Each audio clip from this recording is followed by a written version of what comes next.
மா, ஏமா 10 நாள் கழிச்சு பார்க்க சொல்றீங்க? சீக்கிரமா வச்சா நல்லது தானே?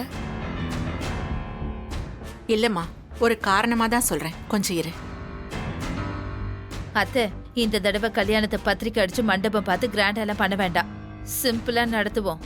ஏன்னா போன தடவை எல்லாத்தையும் கிராண்டா பண்ணியே இவங்க கல்யாணம் நடக்காம போயிருச்சு. அதுக்காக தான் சொல்றேன்.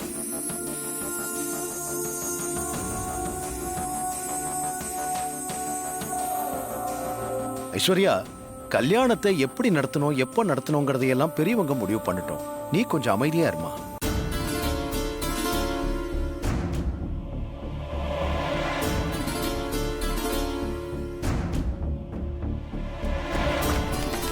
ஐயரே, பாத்துட்டீங்களா? பாத்துட்டேன். வர்ற புதன் இல்லாம அடுத்த புதனுக்கு நாள் ரொம்ப நல்லா இருக்கு. அன்னைக்கு மீனாட்சி திருக்கல்யாணம். அன்னைக்கே நீங்களும் கல்யாணத்தை வச்சுக்கிட்டா ரொம்ப சிறப்பா இருக்கும்.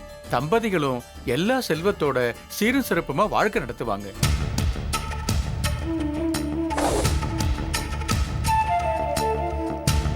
அப்படின்னா அந்த நாள்லயே கல்யாணத்தை வச்சுக்கலாம் சாமி.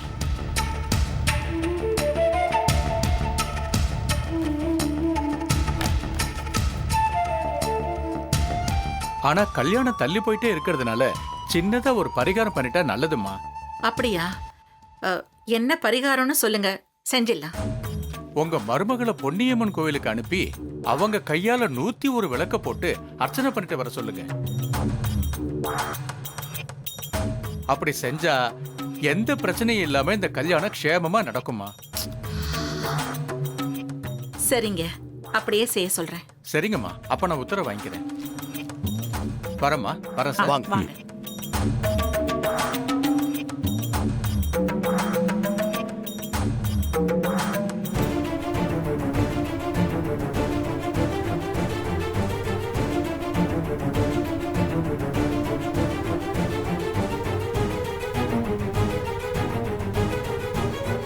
திரும்பவும் அம்மா கல்யாணத்தை பண்ணுன்றாங்களே, அதுக்கு இன்னும் கொஞ்ச நாள் தான் இருக்கு. அதுக்குள்ள எப்படியாவது தீபாவை கண்டுபிடிச்சிடணும்.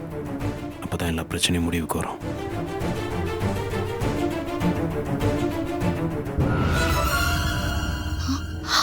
ஐயோ, போட்டோ எங்க?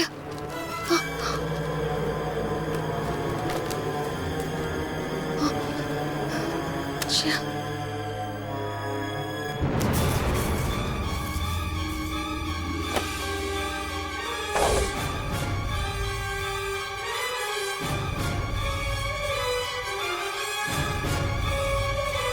போட்டோ எங்க போச்சுன்னு தெரியலையே. யார் கண்ணியாவது பட்டா நம்ம கதி அவ்வளவுதான்.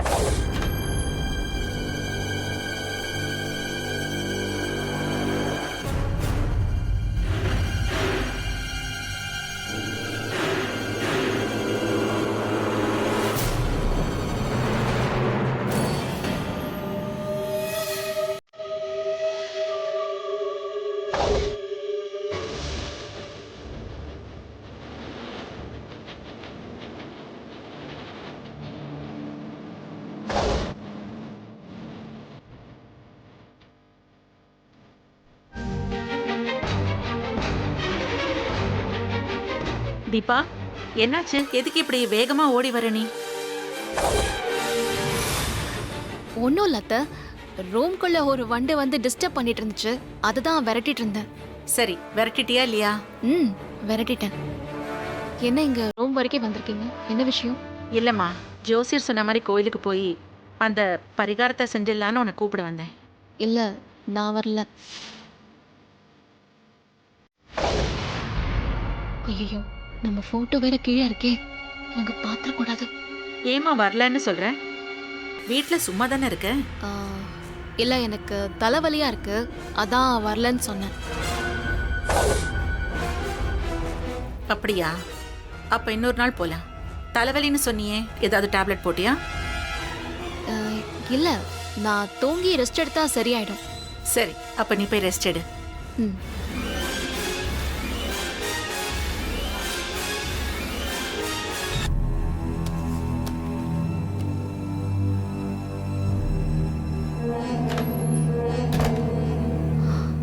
அப்பா, நல்ல வேளை போட்டோ அவங்க பார்க்கல. இதை மட்டும் அவங்க பார்த்துருந்தாங்கன்னா நாம யாருங்கிறது தெரிஞ்சிருக்கோம். முதல்ல இதை மறைச்சு வைக்கணும். அதான் நமக்கு சேஃப்.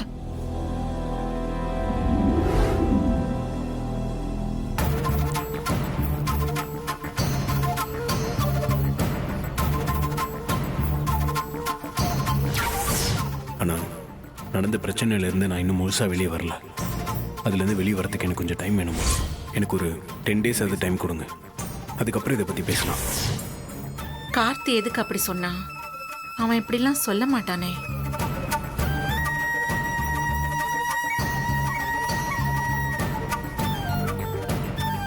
அத்தை, வா மீனாட்சி. என்னத்த ஏதோ யோசனை இருக்கிற மாதிரி தெரியுது. எல்லாம் கார்த்தி தீபா கல்யாணத்தை பத்தி தாம்மா. அவங்க கல்யாணம் அவ்வளவு சீக்கிரம் நடக்காம இழுத்துக்கிட்டே போறதுதான் என் மனசுக்கு ரொம்ப கஷ்டமா இருக்கு. கார்த்தி வேற கல்யாணத்தை 10 நாள் தள்ளி போட சொன்னான். அவன் ஏன் அப்படி சொன்னான், எதுக்கு சொன்னான்னு எனக்கு ஒண்ணுமே புரிய மாட்டேங்குது. கார்த்தி தீபா 2 பேருமே எப்பவும் எல்லாருக்குமே நல்லது மட்டுமே நினைக்கிறவங்க. ஆனா அவங்களுக்கு ஒரு நல்லது நடக்காம ஏன் இப்படியெல்லாம் நடக்குதுன்னு எனக்கு ஒண்ணுமே புரியல மீனாட்சி. கூடிய சீக்கிரம் அவங்க கல்யாணம் நடக்கணும். அப்பதான் என்னால நிம்மதியா இருக்க முடியும். அத்தை, நீங்க இன்னைக்கு திரும்ப அவங்க கல்யாணத்தை நடத்துறத பத்தி தான் ரொம்ப ஆசையா பேசிட்டு இருந்தீங்க. ஆனா கார்த்தி இதுல பெருசா விருப்பம் இல்லாத மாதிரி நடந்துக்கிறாரு. தீபாவும் இப்ப இந்த கல்யாணத்துல ஆர்வம் காட்டாம ஏனோ தானோன்னு இருக்கா. பழைய உற்சாகம் அவங்க கிட்ட இல்லையே அத்தை. அவங்க 2 பேரும் அப்படி நடந்துக்கிறதுக்கு காரணமே நான் தானே மீனாட்சி. என்னத்த சொல்றீங்க? நீங்க காரணமா? ஆமா மீனாட்சி, நான் இப்பதான் உடம்பு சரியில்லாம இருந்து தேடி வந்திருக்கேன். இப்போ உடனே அவங்க கல்யாணத்தை பத்தி பேசுறது கார்த்தி விரும்பல.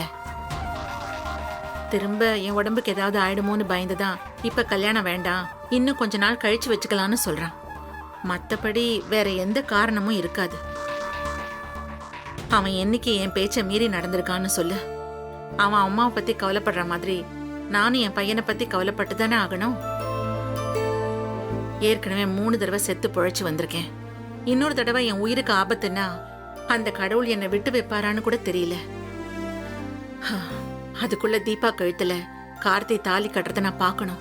அவங்களுக்கு அட்சத்தை போட்டு நான் ஆசீர்வாதம் பண்ணணும். அதுக்கப்புறம் என் உயிர் போனா கூட எனக்கு கவலை இல்லை மீனாட்சி. அத்தை, ஏன் இப்படி எல்லாம் பேசுறீங்க? உங்களுக்கு ஒண்ணும் ஆகாது அத்தை. நீங்க எங்க கூட ரொம்ப வருஷம் சந்தோஷமா இருப்பீங்க. வயசாயிடுச்சு இல்லம்மா, அதான் கண்டதெல்லாம் நினைக்க தோணுது. இனிமே அவங்க கல்யாணத்தை 10 நாள் வரைக்கும் கூட தள்ளி போடக்கூடாதுன்னு நினைக்கிறேன். சீக்கிரமே நடத்திடலாம். என்ன அத்தை சொல்றீங்க?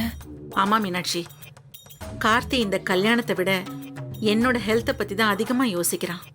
அதனால அவன் இந்த கல்யாணத்தை இன்னும் தள்ளி போடக்கூட வாய்ப்பு இருக்கு. அதுக்கு நாம இடம் கொடுக்க கூடாது. அதுக்கு என்னத்த பண்ண போறீங்க? அவங்களுக்கு தெரியாமையே கல்யாண ஏற்பாடு பண்ணிட்டு கடைசி நிமிஷத்துல விஷயத்த சொல்லி கல்யாணத்தை நடத்தி முடிச்சிட வேண்டியதா. அத்தை, இப்படி எல்லாம் செய்ய முடியுமா? செய்ய முடியுமான்னு கேட்காத மீனாட்சி, செஞ்சுதான் ஆகணும்.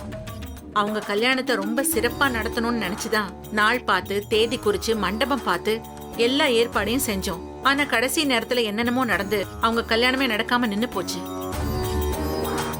அதனால இந்த தடவை அதுக்கெல்லாம் இடம் கொடுக்காம டக்குன்னு கல்யாணத்தை நடத்துறது நல்லதுன்னு என் மனசுக்கு தோணுது. வர வெள்ளிக்கிழமை நாள் நல்லா இருக்கு. அன்னைக்கு அம்மனுக்கு திருக்கல்யாணம் நடக்கிற விசேஷமான நாள். அன்னைக்கே அம்மன் கோயில்ல வச்சு கார்த்தி தீபா கல்யாணத்தை நடத்தி முடிச்சிட வேண்டியதுதான். அத்தை, எல்லா ஏற்பாட்டையும் அவங்களுக்கு தெரியாம செஞ்சுட்டு கடைசி நேரத்துல கல்யாணம்னு சொன்னா அவங்க 2 பேரும் ஒத்துக்குவாங்களா? அதெல்லாம் ஒத்துக்க வைக்க வேண்டியது என்னோட பொறுப்பு. நாம கல்யாண ஏற்பாடு பண்ணுவோம். அப்புறம் ஏதாவது காரணத்தை சொல்லி அவங்கள கோயிலுக்கு கூட்டிட்டு போவோம். அங்க வச்சு அவங்களுக்கு கல்யாண ஏற்பாடு செஞ்சிருக்கிறத பத்தி சொல்லுவோம். கடைசி நிமிஷத்துல அவங்களால எதையும் மறுக்கவே முடியாது.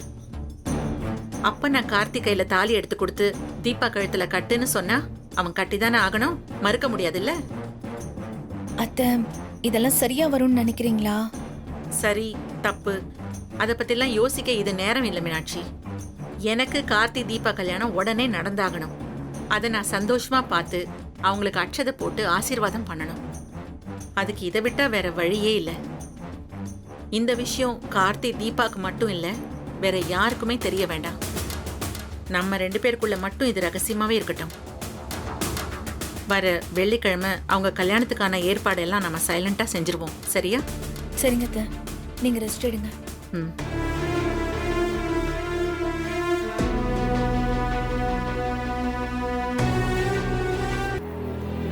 அடுத்த புதனுக்கு நாள் ரொம்ப நல்லா இருக்கு. அன்னைக்கே நீங்களும் கல்யாணத்தை வச்சுக்கிட்டா ரொம்ப சிறப்பா இருக்கும்.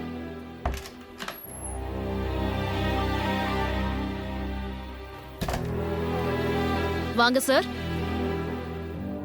வர புதன் இல்லாம அடுத்த புதன்கிழமை கல்யாணத்தை வச்சுக்கலாம்னு அவங்க தேதி குறிச்சிருக்காங்க. நீங்க அதுக்கு மறுப்பு சொல்லாம அமைதியா இருக்கீங்க. உங்களோட அம்மா தான் என்ன தீபா நினைச்சுக்கிட்டு கல்யாண ஏற்பாடுலாம் செஞ்சுட்டு இருக்காங்க. ஆனா உங்களுக்கு நான் தீபா இல்லைன்னு தெரியும்ல. அப்ப நீங்க ஏதாச்சும் ஒரு காரணம் சொல்லி இந்த கல்யாணம் வேண்டான்னு தடுத்துருக்கலாம்ல. ஏன் சார் நீங்க தடுக்கல? ஏன்னா என்னோட சுச்சுவேஷன் அந்த மாதிரிங்க. இது வரைக்கும் என் அம்மாவோட பேச்சுக்கு நான் மறுபேச்சு பேசினதில்ல. அவங்க எதை செய்ய சொன்னாலும் நான் அப்படியே செஞ்சிருவேன். அவங்க என் கல்யாணத்தை பார்க்கணுன்னு ரொம்ப நாள் ஆசைப்பட்டுட்டு இருக்காங்க. அது ஏதோ ஒரு காரணத்தினால நடக்காம தள்ளி போயிட்டே இருக்கு. அதனால அவங்க மனசளவில் ரொம்ப உடைஞ்சு போயிருக்காங்க. இப்போ கோயிலில் வச்சு அந்த கல்யாணத்தை திரும்ப நடத்தி பார்க்கணுன்னு ஆசைப்படுறாங்க. இப்போ நான் முடியாதுன்னு சொல்லிட்டா அவங்க ஹெல்த்துக்கு எதனா ஆயிடும்னு பயந்து தான் நான் எதுவும் பேசாமல் வந்துட்டேன். நீங்க அமைதியா வந்ததுக்கு என்ன சார் அர்த்தம்? கோவில்ல வச்சு நீங்க என் கழுத்துல தாலி கட்ட போறீங்களா? நீங்க ஏங்க அதை அப்படி எடுத்துக்கிறீங்க? பின்ன எப்படி எடுத்துக்கணும்? நீங்க என்ன தீபாவா நடிக்க சொன்னீங்க, நானும் நடிச்சிட்டு இருக்கேன். இன்னும் உங்களுக்கு தீபா கிடைக்கல. அதுக்காக என்ன தீபாவா நினைச்சு கல்யாணம் பண்ணிக்கலாம்னு பாக்குறீங்களா? ஏங்க, உங்க கழுத்துல நான் கண்டிப்பா தாலி கட்ட மாட்டேன். நான் தீபாவை தேடிட்டு தாங்க இருக்கேன். கண்டிப்பா அவங்க கிடைச்சிருவாங்க. எனக்கு அந்த நம்பிக்கை இருக்கு. ஒரு 10 நாள் என் அம்மா கிட்ட டைம் கேட்டிருக்கேன். இந்த 10 நாளுக்குள்ள நான் தீபாவை எப்படியாவது கண்டுபிடிச்சிருவேன். அது வரைக்கும் கொஞ்சம் பொறுமையா இருங்க ப்ளீஸ். சரி, நீங்க இவ்ளோ தூரம் சொல்றதுனால நான் உங்களை நம்புறேன். ஆனா திரும்ப எனக்கு இக்கட்டான சூழ்நிலை வர மாதிரி நீங்க எதையும் செய்யாதீங்க. எனக்கு இந்த கல்யாணம், குடும்பம், குழந்தைங்கன்னு எதுலையுமே இன்ட்ரெஸ்ட் இல்ல. எனக்கு இந்த ஃபேமிலி கமிட்மெண்ட்ஸ்லாம் சுத்தமா பிடிக்காது. நான் ஃப்ரீ பேர்டா ஜாலியா இருக்கணும்னு நினைக்கிறவன். இந்த 10 நாளுக்குள்ள தீபா கிடைக்கலன்னா நான் சொல்லாம கொள்ளாம இங்க இருந்து எஸ்கேப் ஆயிடுவேன். பாத்துக்கோங்க. அதுக்கெல்லாம் அவசியப்படாதீங்க. நான் 10 நாளுக்குள்ள தீபாவை கண்டுபிடிச்சிருவேன். நீங்க என்கிட்ட சொல்லிட்டு இங்க இருந்து கிளம்பலாம். சரி, எனக்கு கொஞ்சம் வெளியே வேலை இருக்கு, நான் போயிட்டு வந்துடுறேன்.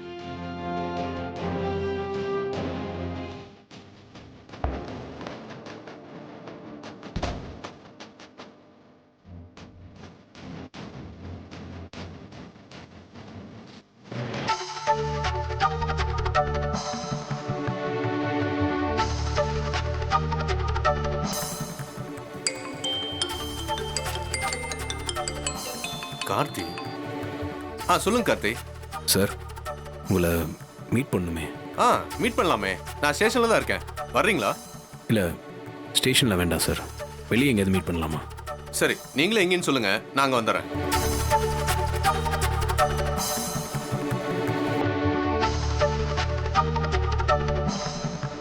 சரி கார்த்தி, நான் கொஞ்ச நேரத்தில் அங்கே வந்துடுறேன்.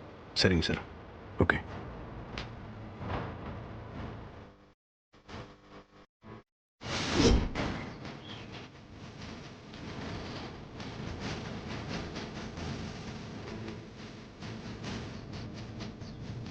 சார், வந்து ரொம்ப நேரம் ஆச்சா? இல்லை கார்த்தி, கொஞ்ச நேரத்துக்கு முன்னாடி தான் வந்தேன். என்கிட்ட ஏதோ தனியாக பேசுன்னு சொன்னீங்க, என்ன விஷயம்? சார், அன்னைக்கு ஸ்டேஷனில் உங்ககிட்ட அப்புறமா ஒரு விஷயம் சொல்கிறேன்னு சொன்னேன்ல. ஆமாம். அந்த விஷயம் தீபா பற்றி தான் சார். ஏன் தீபாவுக்கு என்ன? அவங்க தான் நல்லபடியாக வீட்டுக்கு வந்து சேர்ந்துட்டாங்களே. இல்லை சார், எங்கள் வீட்டில் இருக்கிறவங்க தீபா இல்லை.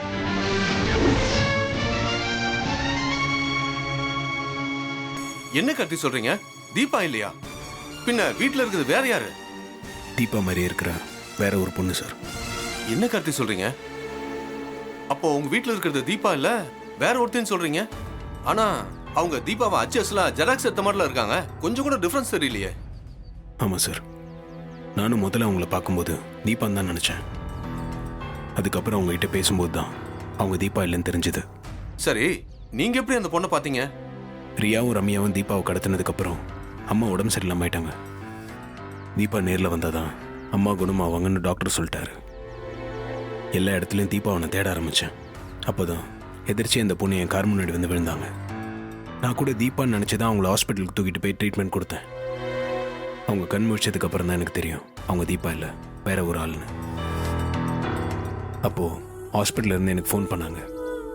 அம்மாவோட ஹெல்த் கண்டிஷன் ரொம்ப மோசமாக இருக்குது, தீபாவை எப்படியாவது சீக்கிரமாக கூட்டிகிட்டு வந்துருன்னு சொன்னாங்க. நானும் அம்மாவோட உயிரை காப்பாற்றணுன்றதுக்காக இந்த பொண்ணுக்கிட்ட எல்லா விஷயத்தையும் சொல்லி தீபா மாதிரி நடிக்க முடியுமான்னு கேட்டேன். முதல்ல இந்த பொண்ணு முடியாதுன்னு சொல்லிட்டாங்க. அதுக்கப்புறம் அவங்கள மனசு மாதிரி தீபாவை நடிக்க வந்துட்டாங்க. ஓ, இவ்வளோ விஷயம் நடந்திருக்கா? இந்த ட்விஸ்ட்டை நான் எதிர்பார்க்கவே இல்லை கார்த்தி. நீங்கள் அன்றைக்கி வீட்டுக்கு என்கொயரிக்கு வந்தப்பவே நான் எல்லா உண்மையும் சொல்லியிருப்பேன். ஆனால் அன்றைக்கி வீட்டில் எல்லாருமே இருந்தாங்க. அவங்க முன்னாடி இது எல்லாத்தையும் சொல்ல முடியல. ஸ்டேஷன்லேயாவது சொல்லலான்னு நினச்சேன்.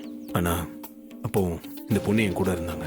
அப்போது என்னால் சொல்ல முடியல சார். அதான் சார் இப்போ உங்களை வர வச்சு எல்லா விஷயத்தையும் சொல்லிட்டேன். எனக்கும் தீபா விஷயத்துல நீங்க எதையோ மறைக்கிறீங்கன்னு மைல்டா டவுட் இருந்துகிட்டே இருந்துச்சு. அது இப்ப கிளியர் ஆயிடுச்சு. சார் எனக்கு நீங்கள் அஃபிஷியலாகவும் அன்அஃபிஷியலாகவும் நிறைய ஹெல்ப் பண்ணியிருக்கீங்க. இப்போது நீங்கள் எனக்கு ஒரு ஹெல்ப் பண்ணணும் சார். என்ன கார்த்தி ஹெல்ப் அது இதுன்னு சொல்லுங்க கார்த்தி, என்ன செய்யணும்? தீபாவை தேடி கண்டுபிடிக்கிற முயற்சியில் நான் இருக்கேன். அவங்க எங்கேயாவது உயிரோடு தான் இருப்பாங்கன்னு நான் நம்புகிறேன். சீக்கிரமே அவங்க கிடச்சிருவாங்கன்னு எனக்கு தோணுது. கார்த்தி, நான் திரும்பவும் சொல்றேன், தீபா மேல உங்களுக்கு இருக்கிற அன்பு பாசம் காதலால அவங்க உயிரோடு இருப்பாங்கன்னு சொல்றீங்க. ஆனா எனக்கு அதுல சுத்தமா நம்பிக்கை இல்லை. அவ்வளவு பெரிய மலை உச்சியில இருந்து கீழே விழுந்திருக்காங்க. அதுக்கப்புறமா அவங்க பொழைச்சிருக்க சான்ஸே இல்லை. ஆளுங்களை வச்சும் தேடி பார்த்தாச்சு. அவங்க சேலம் மட்டும் தான் கிடைச்சதே தவிர வேற எதுவும் கிடைக்கல.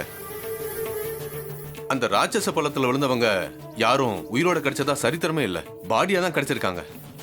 நீங்க இன்னும் எப்படி நம்புறீங்கன்னு தான் எனக்கு ஆச்சரியமா இருக்கு கார்த்தி.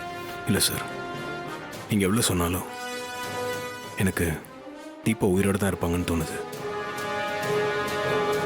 தீபா கண்டிப்பாக கிடைப்பாங்க சார். நான் அவங்கள தேடி கண்டுபிடிக்கிற வரைக்கும் இங்கே இருக்கிறவங்க தான் தீபான்னு வீட்டில் இருக்கிறவங்களாம் நம்புகிறாங்க. ஸோ இந்த உண்மையை நீங்கள் யார்கிட்டையும் சொல்லக்கூடாது சார். அம்மாவுக்கு இந்த உண்மை தெரிஞ்சிருச்சுன்னா கண்டிப்பாக அவங்களால தாங்க முடியாது. திரும்ப அவங்க உடம்புக்கு எதனா ஆயிடுமோன்னு பயந்து தான் இதை யார்கிட்டையும் சொல்ல வேண்டாம்னு சொல்கிறேன் சார். கார்த்தி, உங்க வீட்டுக்கே தெரியாத விஷயத்த நீங்க என்கிட்ட சொல்லிருக்கீங்கன்னா நீங்க என் மேல எவ்வளவு நம்பிக்கை வச்சிருக்கீங்கன்றது எனக்கு நல்லாவே தெரியுது. அந்த நம்பிக்கையை நான் கண்டிப்பா காப்பாத்துவேன். இந்த விஷயத்த நான் யார்ட்டையும் சொல்ல மாட்டேன். Thank you sir. தீபா உயிரோடு இருப்பாங்கன்னு நீங்க நம்புறீங்க, ஆனா எனக்கு சுத்தமா நம்பிக்கையே இல்லை. இருந்தாலும் உங்க நம்பிக்கையை நான் கெடுக்க விரும்பல. நீங்க தீபாவை தேடுற மாதிரி தேடுங்க. டிபார்ட்மெண்ட் சைட்ல தீபாவுக்கு என்ன நடந்துச்சுன்னு நாங்க விசாரிக்கிறோம். ஃபர்தரா உங்களுக்கு என்ன ஹெல்ப் தேவைப்பட்டாலும் என்கிட்ட சொல்லுங்க, நான் கண்டிப்பா பண்றேன். தேங்க்யூ சார், கண்டிப்பாக சொல்கிறேன். ஓகே கார்த்தி, நான் வரேன். சரிங்க சார்.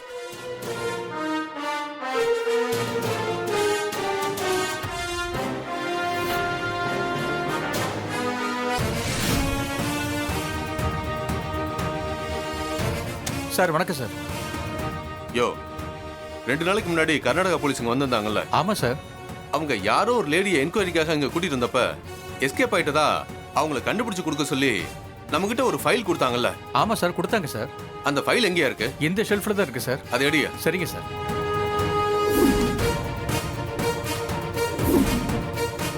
இந்தாங்க சார்.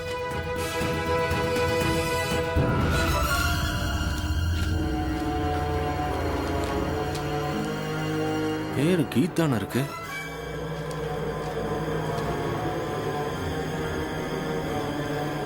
ஆனா அந்த பொண்ணு எப்படி இருப்பான்னு தெரியலையே. எதுக்கும் போட்டோ பார்த்தா எல்லா டவுட்டும் கிளியர் ஆயிடும்.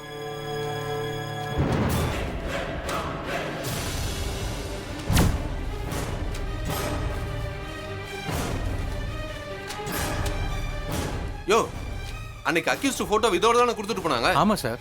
அப்புறம் இங்கே காணோம். இதில் தான் சார் இருந்துச்சு, நானும் பார்த்தனே. யோ, அப்புறம் இங்கே போச்சு போட்டோ? கொடுங்க சார், நான் பார்க்குறேன். பாரு.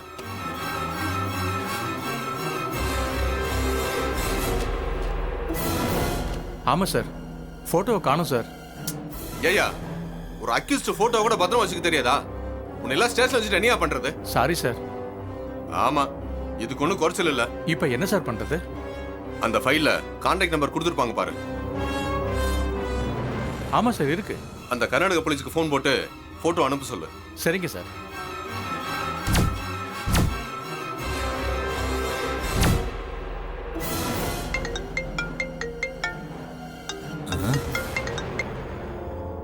ஹலோ, நாங்க சென்னை போலீஸ் பேசுறோம். சொல்லுங்க சார். 2 நாளைக்கு முன்னாடி எங்க ஸ்டேஷனுக்கு வந்து கீதாங்கிற லேடி அக்யூஸ்ட் பத்தின டீட்டெயில்ஸை கொடுத்து கண்டுபிடிக்க சொன்னீங்கல்ல?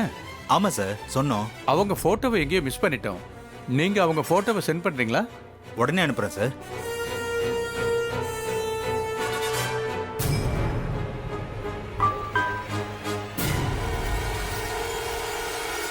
சார் போட்டோ வந்துருச்சு சார். Thank you sir. ஓகே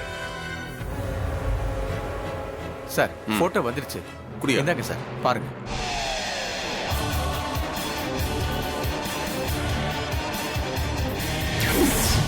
அப்ப கர்நாடகா போலீஸ் தேடிட்டு இருக்கிறது கார்த்தி வீட்டுல இருக்கிற கீதாவை தானா?